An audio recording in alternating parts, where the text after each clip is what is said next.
Millions of people are ordering their free COVID home tests from the government today, but if you deviate from the directions, you could get a wrong result. News Channel 5's Alexandra Cohen joins us live outside one of Vanderbilt's walk-in clinics. So some people are swabbing their throat instead of their nose at home? That's correct, Vicki, and it's not actually recommended. However, in countries like Israel, they've started doing more throat swabs to test for COVID-19.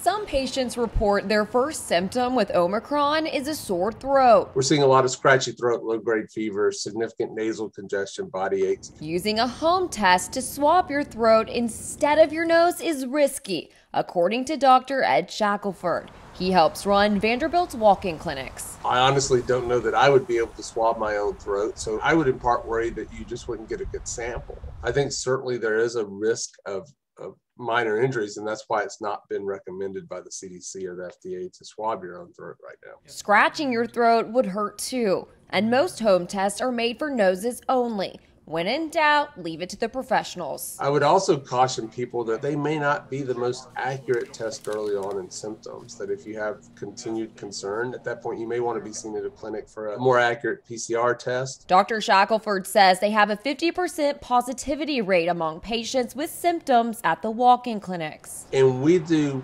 primarily bilateral nasal swabs. I think we're still having a pretty accurate positivity rate among those. Right now, millions of people are ordering their free home tests from the government. He says it's imperative that people follow the directions unless advice changes. Early on in the symptoms, I think you're going to have a fairly high risk of a false negative in any case on those. Anywhere from 5 to 20%, depending on what you look at. However, Dr. Shackelford says home tests are a great tool for people with transportation obstacles or those who don't live near a testing site. I know the CDC also has released guidance on using these home tests on kids who are exposed. Due to the snow and this bad weather we've had, there has been a lull in testing numbers, according to Dr. Shackelford. However, he says Omicron is still spreading, so people need to make sure they get tested. Reporting live in the newsroom, Alexandra Cohen, News Channel 5.